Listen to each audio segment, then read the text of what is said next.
Hello दोस्तों, स्वागत है आपका हमारे YouTube channel target point Meenakshi में। दोस्तों, आज हम लोग उत्तर प्रदेश पुलिस कांस्टेबल परीक्षा 19/6/2018 के सेकेंड शिफ्ट में आए हुए सामान्य ज्ञान के प्रश्न को देखेंगे, जो प्रश्न संख्या 1 से लेके 38 तक है। चलो वीडियो शुरू करते हैं। देखते हैं पहला प्रश्न। निम्न में से कौन सी नदी भारत के ब्रह्म घाट पर कर्नाली नदी से गुजरती है और घाघरा नदी बन जाती है? राप्ती, गंडक, शारदा या सरयू? तो इसमें आपका सही आंसर हो जाएगा शारदा। कर्नाली नदी, जिसकी उत्पत्ति मानसरोवर के पास से होती है, हिमालय के मध्य से भारत के ब्रह्म घाट में शारदा नदी के अभिसरण करने के मार्ग में मिल जाती है, जहां यह घाघरा नदी बन जाती है। घाघरा नदी की बाएं भाग से मिलने वाली मुख्य सहायक नदी है। यह नेपाल में सबसे लंबी और सबसे बड़ी नदी है। चलिए अगला प्रश्न देखते हैं। निम्न में से किस खनिज को पीला केक भी कहा जाता है? प्लूटोनियम, यूरेनियम, थोरियम या एल्युमिनियम? तो इसमें आपका सही आंसर हो जाएगा यूरेनियम। चलिए अगला प्रश्न देखते हैं। निम्न में से किस विख्यात व्यक्ति ने 2018 में भारत का दूसरा सबसे बड़ा नागरिक सम्मान प्राप्त किया? गुलाम मुस्तफ़ा खान, शारदा सिन्हा, MS धोनी, पंकज आडवाणी? तो इसमें आपका सही आंसर हो जाएगा गुलाम मुस्तफ़ा खान। चलिए अगला प्रश्न देखते हैं। राष्ट्रीय परीक्षण एजेंसी NTA के पहले महानिदेशक के पद पर हाल ही में किसकी नियुक्ति हुई है? राजेश कुमार चतुर्वेदी, जोसेफ एम्मानुएल, अनीता करवाल या विनीत जोशी? तो इसमें आपका सही आंसर हो जाएगा विनीत जोशी। G20 की बैठक 2018 में कहाँ होगी? Rio de Janeiro, Buenos Aires, Mexico city या इस्तांबुल? तो इसमें आपका सही आंसर हो जाएगा ब्यूनस आयर्स। 2018 G20 शिखर सम्मेलन नवंबर-दिसंबर 2018 में ब्यूनस आयर्स, अर्जेंटीना में आयोजित किया जाएगा। यह समूह G20 की 13वीं बैठक होगी। यह दक्षिणी अमेरिका में आयोजित होने वाला पहला G20 शिखर सम्मेलन होगा। G20 की अगली बैठक 18-19 नवंबर 2024 को ब्राजील में रियो डी जेनियो में होगी। साल 2023 में G20 की 18वीं बैठक 9-10 सितंबर को भारत के नई दिल्ली में होगी। यह पहली बार था जब भारत ने G20 देशों के शिखर सम्मेलन की मेजबानी की थी। इस शिखर सम्मेलन का विषय वसुधैव कुटुंबकम था, जिसका अर्थ है विश्व एक परिवार है। चलिए अगला प्रश्न देखते हैं। 1825 में वेदांता कॉलेज की स्थापना किसने की, जिसमें दोनों भारतीय अध्ययन और पाश्चात्य सामाजिक तथा भौतिकी विज्ञान पाठ्यक्रम प्रस्तुत किया गया था? अरविंदो घोष, राम मोहन राय, ईश्वरचंद्र विद्यासागर, स्वामी विवेकानंद? तो इसमें आपका सही आंसर हो जाएगा राम मोहन राय। राम मोहन राय ने हिंदू एकेश्वरवाद को प्रचारित करने के लिए सन 1825 में वेदांत कॉलेज की स्थापना की। उन्होंने सन 1827 में ब्रिटिश इंडियन यूनियन एसोसिएशन की स्थापना की और वर्ष 2028 में ब्रह्म समाज की स्थापना की। चलिए अगला प्रश्न देखते हैं। निम्न में से किस देश को पहले सिलोन कहा जाता था? मालदीव, श्रीलंका, मॉरिशस या सूरीनाम? तो आपका सही आंसर हो जाएगा श्रीलंका। अगला प्रश्न देखते हैं। 1869 में किस नहर के खुलने से भारत से यूरोप की दूरी 7000 किलोमीटर कम हो गई थी? पनामा, कील, सुएज या वोल्गा डाउन? तो इसमें आपका सही आंसर हो जाएगा सुएज। 1869 में सुएज नहर के उद्घाटन के बाद से यूरोप से भारत की दूरी 7,000 किलोमीटर तक कम हो गई है। स्वेज नहर लाल सागर और भूमध्य सागर को जोड़ता है। अब जहाज़ों को अफ्रीका से घुमाकर नहीं लाना पड़ता है। चलिए अगला प्रश्न देखते हैं। गणतंत्र दिवस 2018 की परेड के मुख्य अतिथियों में से एक प्रमुख अतिथि कौन थे? विद्या देवी भंडारी, मैत्रीपाला सिरिसेना, शेख हसीना, आंग सान सू की। तो इसमें आपका सही आंसर हो जाएगा आंग सान सू की। चलिए अगला प्रश्न देखते हैं। निम्न में से किस ई कॉमर्स कंपनी ने खादी उत्पादों की बिक्री के लिए उत्तर प्रदेश सरकार के साथ एक समझौते पर हस्ताक्षर किए हैं? फ्लिपकार्ट, स्नैपडील, अमेजन इंडिया या पेटीएम। तो आपका सही आंसर हो जाएगा अमेजन इंडिया। चलिए अगला प्रश्न देखते हैं। निम्न में से कौन एक वैज्ञानिक होने के साथ साथ एक महान उद्योगपति भी थे जिन्होंने भारत में कई उद्योगों की स्थापना की? सीवी रमन, जेसी बोस, विक्रम साराभाई या होमी जहांगीर भाभा। तो इसमें आपका सही आंसर हो जाएगा विक्रम साराभाई। चलिए अगला प्रश्न देखते हैं। A better India a better world पुस्तक के लेखक कौन है? किरण बेदी, एन.आर. नारायण मूर्ति, सुधा मूर्ति या शशि थरूर। तो इसमें आपका सही आंसर हो जाएगा एन.आर. नारायण मूर्ति। पुस्तक एन.आर. नारायण मूर्ति द्वारा लिखा गया है, जो इन्फोसिस के सह-संपादक हैं। इन्फोसिस एक बहुराष्ट्रीय निगम व्यवसाय परामर्शी, प्रौद्योगिकी, इंजीनियरिंग और आउटसोर्सिंग सेवाएं प्रदान करने वाली कंपनी है। 2009 में पेंगुइन बुक्स द्वारा प्रकाशित इस पुस्तक में मूर्ति ने वास्तविकताओं को सामने लाया और बताया कि लगभग 300 मिलियन भारतीय अभी भी भूख, निर्भरता और बीमारी से ग्रस्त हैं। चलिए अगला प्रश्न देखते हैं। निम्न खिलाड़ियों में से कौन 2018 की हाल की दक्षिण अफ्रीका ऑस्ट्रेलिया टेस्ट श्रृंखला में गेंद से छेड़छाड़ के मामले में सम्मिलित नहीं था? Davis Warner, Steve Smith, Tim Paine, Cameron Bancroft. तो इसमें आपका सही आंसर हो जाएगा टिम पेन। अगला प्रश्न देखते हैं। फ़ारेनहाइट में जल का क्वथनांक होता है 100 फ़ारेनहाइट, 212 फ़ारेनहाइट, 150 फ़ारेनहाइट या 244 फ़ारेनहाइट। तो इसमें आपका सही आंसर हो जाएगा 212 फ़ारेनहाइट। फ़ारेनहाइट पैमाने पर पानी का जमाव बिंदु 32 डिग्री फ़ारेनहाइट है और क्वथनांक 212 डिग्री फ़ारेनहाइट। पानी का क्वथनांक ऊंचाई के साथ कम होता जाता है। चलिए अगला प्रश्न देखते हैं। निम्न में से कौन सी बागान फसल नहीं है? कॉफ़ी, चाय, काजू, मोटे अनाज। तो इसमें आपका सही आंसर हो जाएगा मोटे अनाज।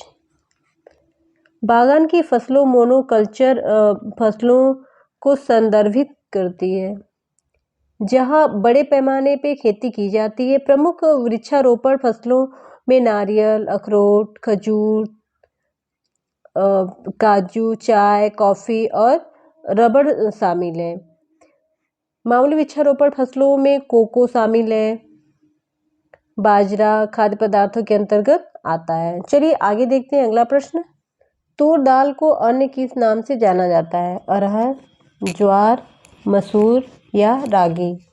तो इसमें आपका सही आंसर हो जाएगा अरहर। अगला प्रश्न देखते हैं। किसका प्रयोग हवा के बल और वेग को मापने के लिए किया जाता है? स्पीडोमीटर, लैक्टोमीटर, थर्मामीटर या एनीमोमीटर। तो इसमें आपका सही आंसर हो जाएगा एनीमोमीटर। प्रयोग किया जाता है। एक एनीमोमीटर एक वेदर वेन की तरह दिखाई देता है, लेकिन हवा किस दिशा में चल रही है इसका माप करने के लिए इसमें 4 कप लगे होते हैं, ताकि यह हवा की गति को और अधिक सटीक रूप से माप सके। चलिए अगला प्रश्न देखते हैं। भारत में राष्ट्रीय हिंदी दिवस कब मनाया जाता है? 14 सितंबर, 14 नवंबर, 14 दिसंबर या 14 जून? तो इसमें आपका सही आंसर हो जाएगा 14 सितंबर।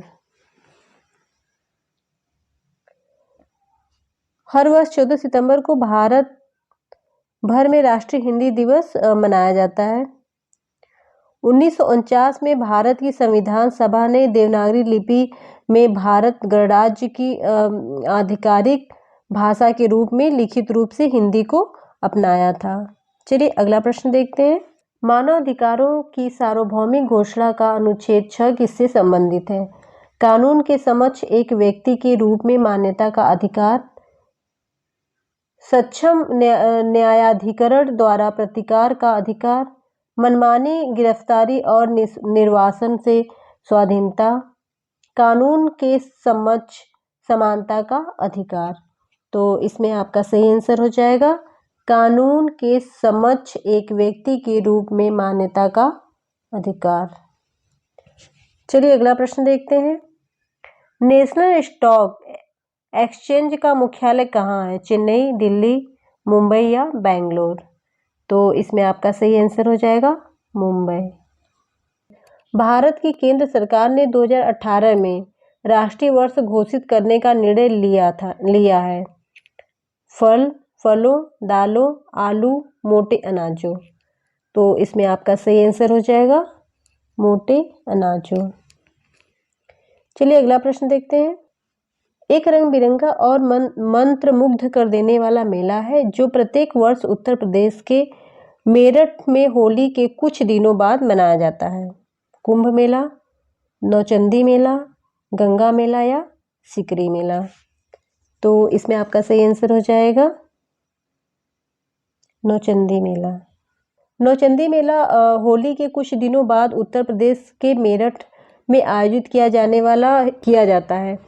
यह हिंदू और मुस्लिम धार्मिक स्थलों के साथ सांप्रदायिक सद्भाव का एक दुर्लभ प्रतीक है। नौचंदी मंदिर और मुस्लिम संत बाला मियाँ की दरगाह के निकट इसे आयोजित किया जाता है। आगंतुकों को अलग अलग धर्म होने के बावजूद दोनों स्थलों का पूरा सम्मान किया जाता है। चलिए अगला प्रश्न देखते हैं। एंटीबायोटिक पेनिसिलिन की खोज किसने की? Archimedes, Alexander Fleming, Alexander Graham Bell, Louis Pasteur? तो आपका सही आंसर हो जाएगा अलेक्जेंडर फ्लेमिंग।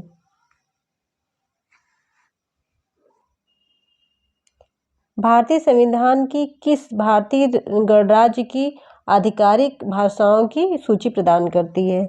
11वीं अनुसूची, 4थी अनुसूची, 12वीं अनुसूची या 8वीं अनुसूची? तो इसमें आपका सही आंसर हो जाएगा 8वीं अनुसूची। 8वीं अनुसूची में भारतीय संविधान में मान्यता प्राप्त भाषाओं की सूची शामिल है। इसमें अनुसूची भाषाओं की एक सूची है। मूल रूप से इसमें 14 भाषा थी लेकिन बाद में 22 हो गई। हालांकि 8वीं सूची में अंग्रेजी भाषा शामिल नहीं है। यह भारत संघ की आधिकारिक भाषा में से एक है। चलिए अगला प्रश्न देखते हैं। किसकी नियुक्ति भारत के राष्ट्रपति द्वारा नहीं की जाती है? उच्चतम न्यायालय के न्यायाधीश, महाधिवक्ता, राज्यपाल या महान्यायवादी? तो इसमें आपका सही आंसर हो जाएगा महाधिवक्ता। प्रत्येक राज्य का राज्यपाल राज्य में एक ऐसे व्यक्ति को महाधिवक्ता के रूप में नियुक्त करता है जो उच्च न्यायालय में न्यायाधीश बनने की योग्यता रखता हो। राज्य में न्यायाधिवक्ता का पद भारत में अटॉर्नी जनरल के समान है।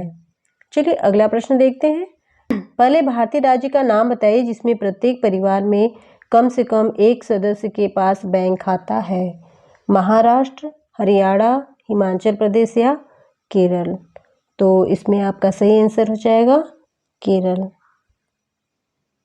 दिसंबर 2017 में सरकारी आंकड़ों के अनुसार केरल में हर घर में कम से कम एक सदस्य के पास अब बैंक खाता है। केरल को वाणिज्य बैंकों की 4,889 शाखाओं के माध्यम से यह आंकड़ा प्राप्त हुआ है। चलिए अगला प्रश्न देखते हैं। उस वाहिनी का चयन करें जो मूत्राशय से मूत्र को शरीर के बाहर ले जाती है। उरेथरा, उरेटर, ब्लैडर या रेनल पेल्विस। तो इसमें आपका सही आंसर हो जाएगा उरेथरा। चलिए अगला प्रश्न देखते हैं। राष्ट्रीय शिक्षा दिवस प्रत्येक वर्ष जाता है 27 अक्टूबर, 4 मार्च, 17 सितंबर या 11 नवंबर। तो इसमें आपका सही आंसर हो जाएगा 11 नवंबर। हर वर्ष 11 नवंबर को भारत में राष्ट्रीय शिक्षा दिवस बनाया जाता है।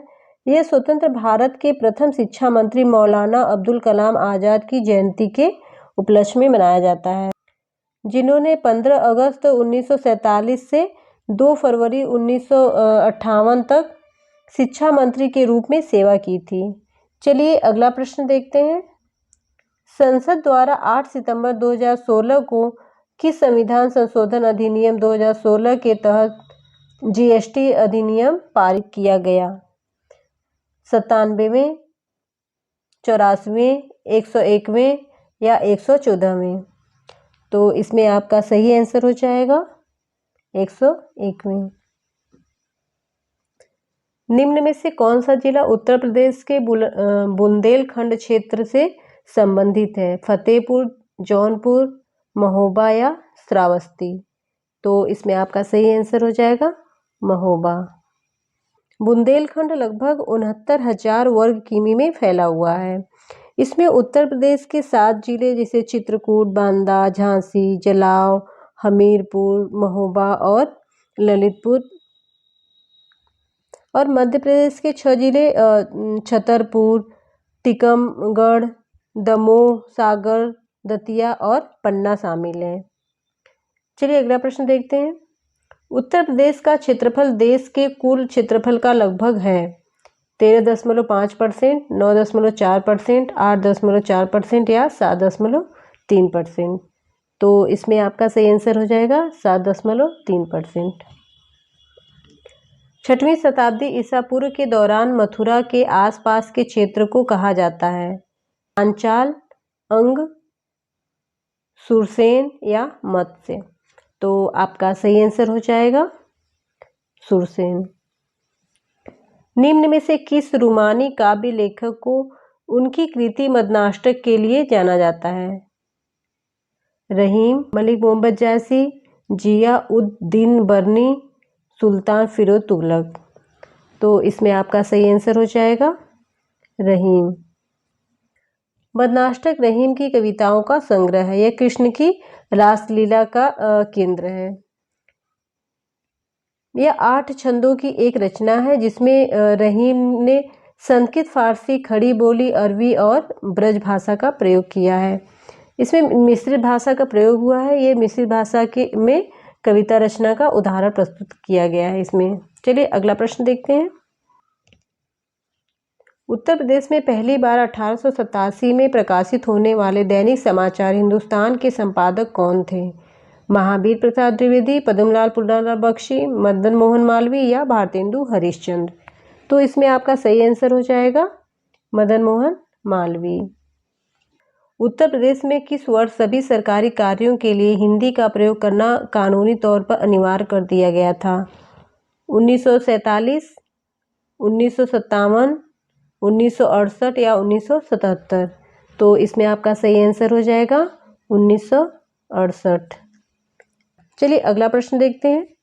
निम्न में से अकबर के दरबार के मुख्य चित्रकार कौन थे?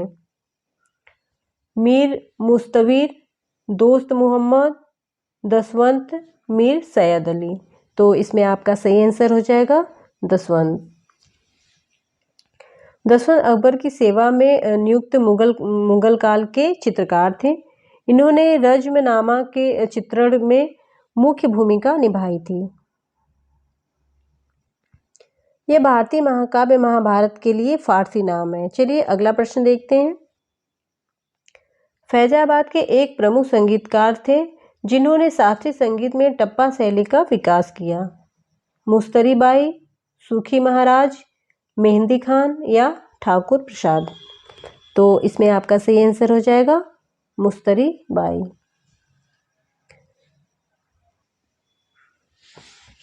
निम्नलिखित में से बुंदेलखंड का लोकप्रिय लोकगीत कौन सा है? बिरहा, आल्हा, रसिया या लंगरिया? तो इसमें आपका सही आंसर हो जाएगा आल्हा। आल्हा मध्य प्रदेश के बुंदेलखंड क्षेत्र में प्रचलित एक लोकप्रिय लोकगीत है।